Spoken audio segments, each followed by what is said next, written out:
Suatu kali ketika seorang mahasiswa program doktoral mengajukan sebuah pertanyaan, hal apakah yang tersisa di dunia ini yang dapat diangkat untuk menjadi riset disertasi yang original?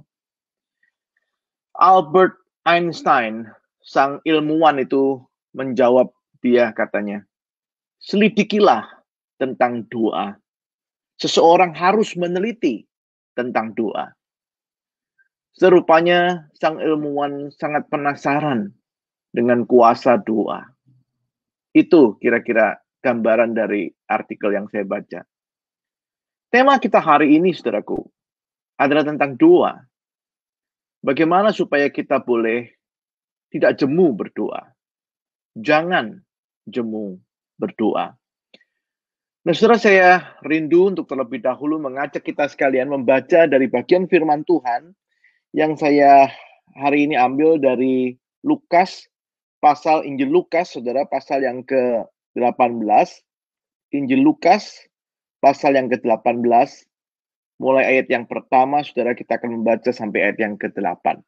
Lukas 18, ayat yang pertama sampai yang ke-8, demikian firman Tuhan.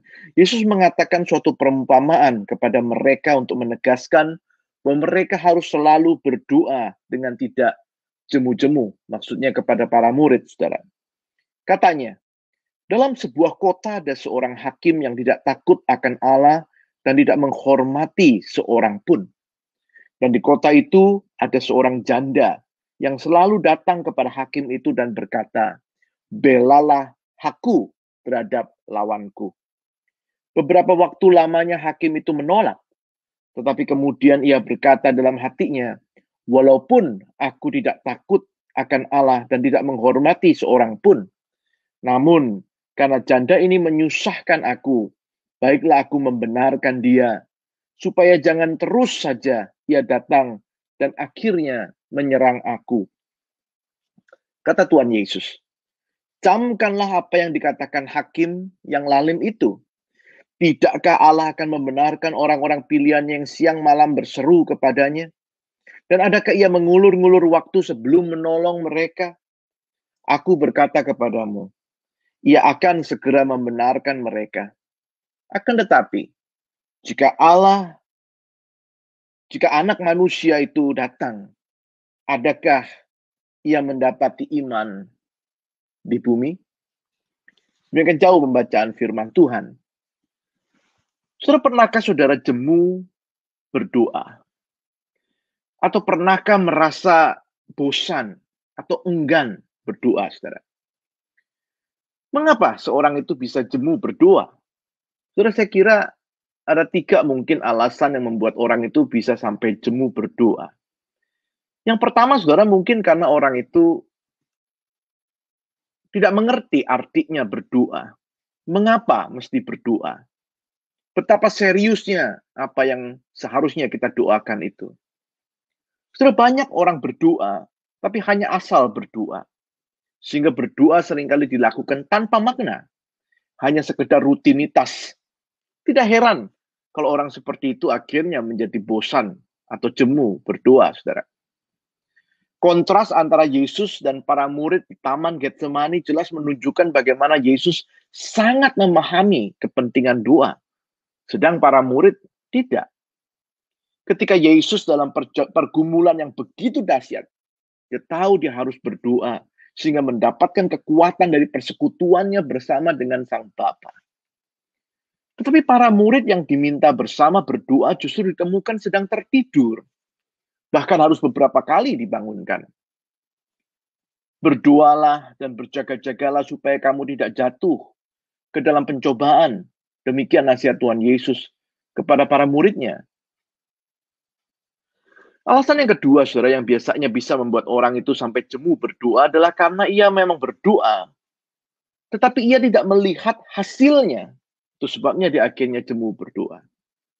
Bahkan, saudara, mungkin bukan sekedar jemu berdoa, tetapi orang itu bahkan bisa sampai kecewa dengan Tuhan. Mungkin kita pernah mendengar orang berkata, buat apa lagi aku berdoa? Aku sudah sekian lama berdoa, tapi tidak ada perubahan yang terjadi pada hal yang kudoakan. Saudara, manusia pada umumnya memang sangat pragmatis, sangat berorientasi pada hasil. Sedangkan saudaraku, doa itu sendiri memang tidak selalu menghasilkan sesuatu yang sama dengan yang kita inginkan. Tidak heran saudara kalau doa itu bisa menjadi hal yang menjemukan. Saudara, saya kira itu juga sebabnya seringkali kita mungkin mendengar istilah doa yang manjur, doa yang ampuh. Dan orang mencari itu, saudara. Kalau kita ketemu dengan orang yang doanya itu manjur, doanya itu ampuh, kita senang. Kita ingin belajar kalau ada cara doa yang seperti demikian. Masalahnya, saudaraku, kita melakukannya bukan karena kita tertarik dengan kehidupan doa, tetapi lebih tertarik dengan apa yang dihasilkannya. Saudara, saya kira mungkin itu juga sebabnya di dalam surat Yakobus pasal 4 ayat yang ketiga, firman Tuhan mengatakan, kamu berdoa tetapi kamu tidak menerima apa-apa. Sebab yang kamu minta itu hendak kamu habiskan untuk memuaskan nafsumu. Kalau di dalam doa kita hanya tertarik pada apa yang dihasilkan oleh doa itu sesuai dengan yang kita inginkan. Saudara, saya kira itu bukan doa yang diperkenan oleh Tuhan. Yang ketiga, mengapa seorang itu bisa jemu berdoa, saudara? Karena orang tersebut mungkin memang berdoa, tetapi ia tidak sabar menantikan waktu Tuhan. Kejemuan itu seringkali identik dengan waktu. Karena terlalu lama, maka orang bisa menjadi mulai bosan, tidak sabar. Saudara, orang zaman ini semua serba instan. Jadi pinginnya semua serba cepat. Tidak sabar menunggu. Padahal berdoa itu, saudaraku, memang pada dasarnya adalah belajar menantikan Tuhan. Itu sebabnya orang bisa jemu berdoa, saudara.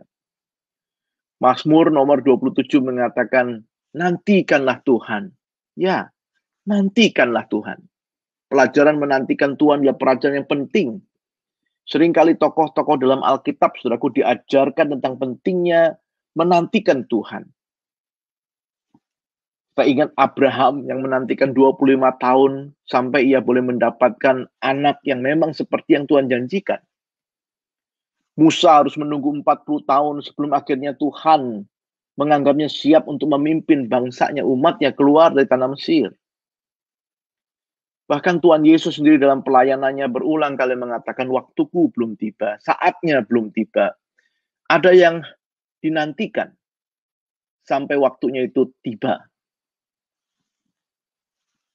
Nah, saudara, Tuhan Yesus yang tahu permasalahan manusia sekaligus memandang sangat pentingnya kehidupan doa bagi kehidupan anak-anak Tuhan, memberikan perumpamaan dalam bacaan kita hari ini.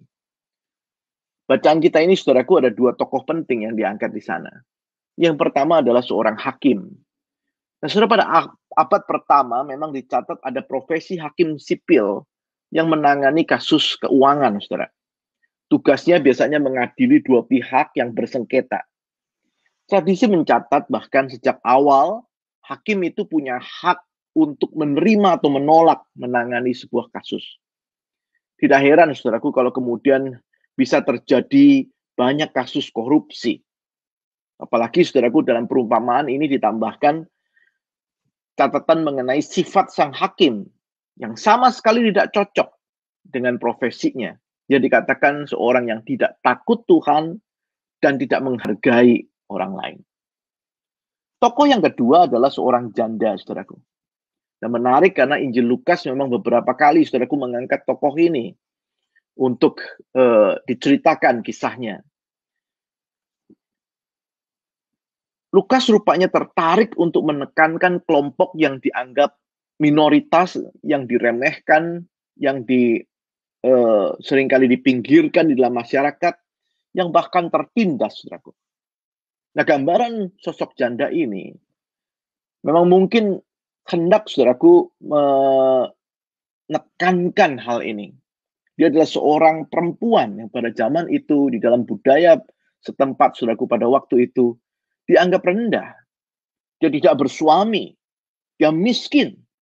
Singkat cerita, saudaraku, figur ini mau menggambarkan orang yang tidak berpengharapan, orang yang hopeless. Nah, saudaraku, apa yang terjadi? Janda ini digambarkan selalu datang kepada hakim itu dan berkata, belalah hak saya. Saudara, dia punya masalah yang membutuhkan bantuan hukum. Karena itu dia meminta bantuan dari sang hakim. Nah, saudara, dan hakim itu awalnya selalu menolak. Sampai suatu ketika, saudaraku, ia tidak tahan terus disusahkan oleh si janda, sehingga ia memutuskan untuk menangani kasusnya. Bahkan, ia kemudian membenarkan si janda itu. Tujuannya, saudaraku, supaya ia terbebas dari perempuan itu. Nah, saudara, pertanyaan kita yang saya ajak kita merenungkan pada malam hari ini, saudaraku, adalah apa pesan Tuhan Yesus? Kalau saudara memperhatikan sekali lagi ayat yang pertama, saudaraku, saya kira jelas sekali di ayat itu dikatakan Tuhan Yesus menyampaikan perumpamaan ini untuk menegaskan bahwa mereka, maksudnya para murid, harus selalu berdoa dengan tidak jemu-jemu. Menarik sekali, saudaraku, di dalam terjemahan NIV dikatakan, atau memakai istilah di sana, pray and not give up. Di dalam surat 2 Korintus misalnya pasal 4 ayat pertama, ayat 16, saudaraku, kata yang sama diterjemahkan tawar hati, berdoa, dan jangan tawar hati. Apa yang dapat kita pelajari dari bacaan kita hari ini, saudara? Tuhan menghendaki saudara dan saya tidak jemu berdoa. Tuhan menghendaki saudara dan saya di dalam berdoa tidak menyerah, give up. Tuhan menghendaki saudara dan saya dalam menjalani kehidupan doa kita tidak tawar hati, saudara. Nah, apa dasarnya? Apa kuncinya? Apa kekuatannya, saudaraku, sehingga kita di dalam doa-doa kita bisa sungguh-sungguh tidak jemu, sungguh-sungguh tidak sampai menyerah, dan sungguh-sungguh tidak tawar hati. Malam hari ini saya ingin membagikan kepada kita sekalian 3 kunci, saudaraku, yang kita bisa lihat dari perumpamaan ini, yang bisa menjadi kekuatan kita untuk menantikan setiap doa yang kita sampaikan itu, menantikan Tuhan di dalamnya, sehingga kita tidak jemu. Yang pertama, saudaraku, kunci yang pertama, kita bisa tidak jemu berdoa, atau kita harus berdoa dengan tidak jemu, karena Tuhan adalah satu-satunya hakim yang berkuasa. Karena Tuhan adalah satu-satunya hakim yang berkuasa. Terus satu hal yang dipelajari dari sikap si janda ini adalah dia terus-menerus datang kepada sang hakim itu. Pertanyaannya mengapa, saudara? Mengapa dia bisa terus-menerus datang? Saudara, saya kira karena dia tahu hakim inilah yang berkuasa menolong dia. Dia sudah hopeless. Tidak ada jalan lain yang terpikir olehnya. Inilah satu-satunya jalan itu. Saya kira itu sebabnya ia bertahan. Sekalipun mungkin diusir. Sekalipun mungkin tidak digubris. Sekalipun selalu mendapatkan penolakan-penolakan. Tetapi dia terus bertahan, dia terus datang. Saudara, sikap inilah yang penting untuk dimiliki di dalam menghadirkan kehidupan doa yang tidak jemu-jemu. Yaitu kesadaran bahwa tidak ada cara lain kecuali berdoa. Tidak ada pertolongan lain kecuali dari Tuhan yang berkuasa. Ada 2 hal yang harus digarisbawahi, saudara. Pertama, tentang kuasa. Saudara, janda ini percaya hakim inilah yang berkuasa. Dialah yang sanggup atau punya kuasa untuk menolong dia. Itu sebabnya ia terus datang. Andai saja, saudaraku, janda ini ragu atau kurang yakin, kok saya pikir dia tidak akan, saudaraku, terus datang itu. Saya pikir mungkin dia akan datang sekali, mungkin 2 kali, lalu kemudian dia mulai jemu dan tidak mau datang lagi. Dia mungkin mulai ragu, apa iya ya, hakim ini bisa menolong dia. Apa iya dia ini punya kuasa. Tetapi, saudaraku, ketika dia jelas hakim ini memang punya kuasa untuk menolong dia, itu yang membawa dia terus datang, terus datang, terus datang. Seringkali orang yang jemu berdoa adalah orang yang meragukan kuasa doa yang sebenarnya adalah kuasa Tuhan.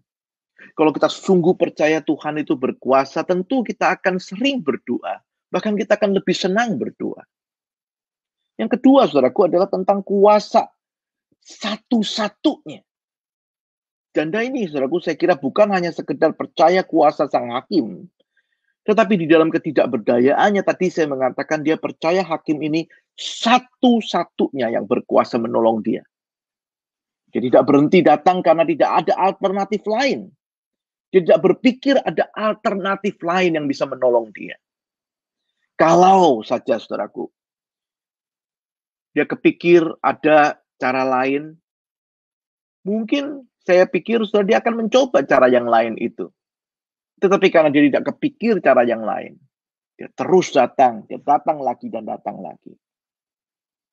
Saudara, saya mungkin menduga ada banyak orang Kristen percaya Tuhan itu memang berkuasa. Namanya juga Tuhan. Tetapi saya khawatir, saudaraku, apakah orang Kristen sungguh-sungguh percaya bahwa Tuhan adalah satu-satunya yang berkuasa. Mungkin ada orang yang mengatakan, ya Tuhan aku percaya Engkau berkuasa. Tetapi si ini juga berkuasa, si itu juga berkuasa. Lalu kita mulai memikirkan alternatif yang lain.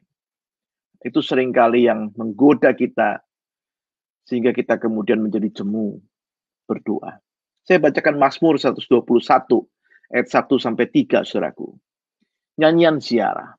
Aku melayangkan mataku ke gunung-gunung, dari manakah akan datang pertolonganku? Pertolonganku ialah dari Tuhan yang menjadikan langit dan bumi. Ia takkan membiarkan kakimu goyah, penjagamu tidak akan terlelap. Sesungguhnya tidak terlelap dan tidak tertidur penjaga Israel. Tuhanlah penjagamu, Tuhanlah naunganmu di sebelah tangan kananmu. Dia satu-satunya. Setelah pemazmur melihat gunung-gunung di sekitarnya, dia tahu pertolongannya hanya dari Tuhan.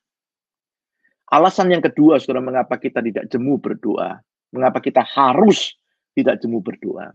Bukan hanya karena dia adalah hakim yang berkuasa, tetapi juga karena Tuhan adalah Bapa yang baik. Menarik sekali, setelah menyampaikan perumpamaan ini, Tuhan Yesus di ayat yang ke-6 dan 7 mengatakan, camkanlah apa yang dikatakan hakim yang lalim itu. Tidakkah Allah akan membenarkan orang-orang pilihan yang siang malam berseru kepadanya? Dan adakah ia mengulur-ngulur waktu sebelum menolong mereka? So, Tuhan Yesus jelas bukan sedang menyamakan Allah dengan sang hakim itu dalam hal meresponi permintaan yang tidak jemu-jemu disampaikan. Tetapi ia justru mengkontraskannya, saudara. Tuhan menyebut hakim itu lalim.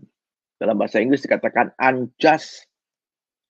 Jelas itu bukan sifat Allah.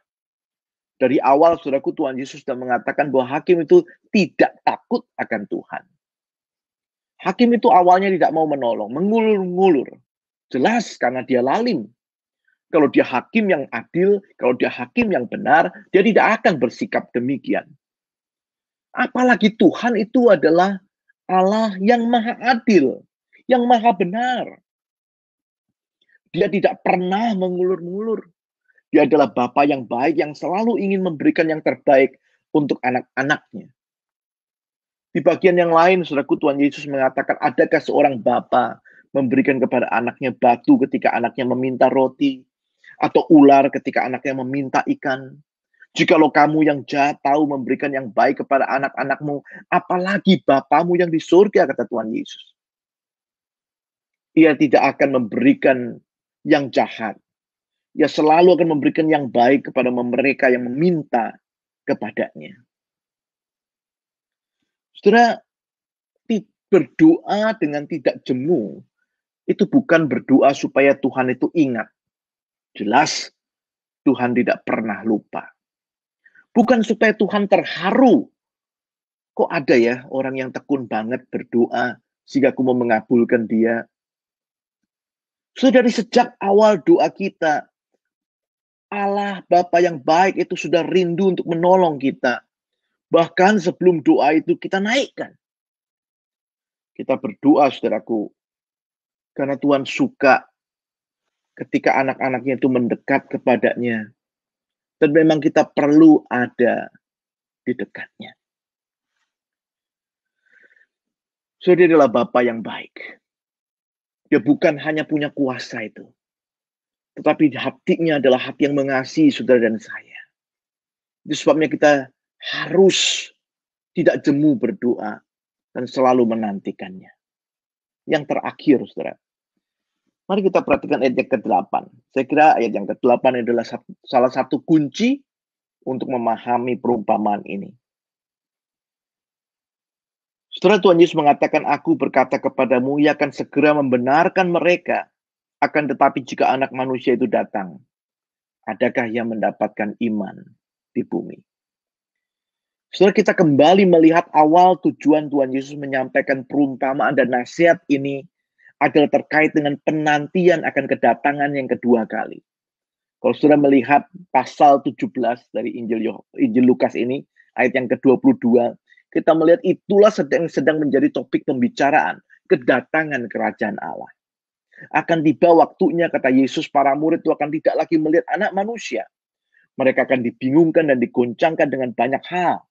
Tetapi satu hal yang pasti yang mereka harus percaya, yaitu Allah itu setia pada janjinya. Dia pasti datang. Dia pasti menggenapi janjinya. Yesus berkata, jangan sampai ketika Tuhan menggenapkan janjinya, menyatakan kuasanya, murid-murid, saudara dan saya, justru sedang didapati tidak setia. Saudara, kemarin hari Kamis kita baru saja memperingati kenaikan Tuhan Yesus ke surga. Tuhan Yesus naik ke surga mengatakan, saudaraku, dia akan datang kembali.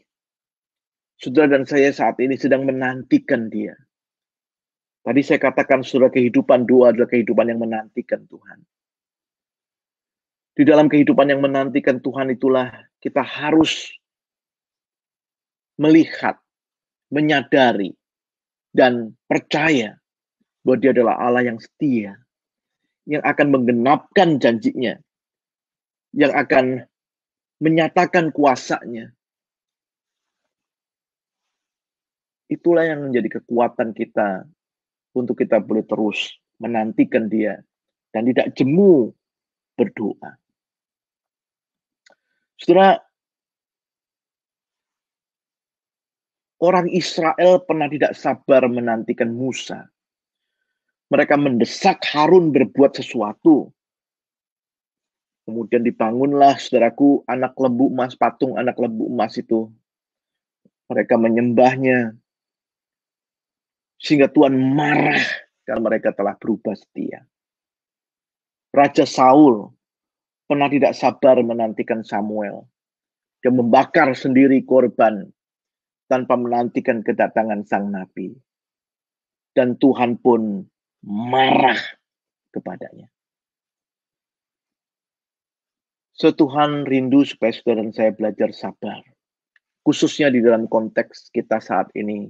Di tengah-tengah pandemi, kehidupan yang tidak mudah ini. Kita perlu tidak jemu berdoa.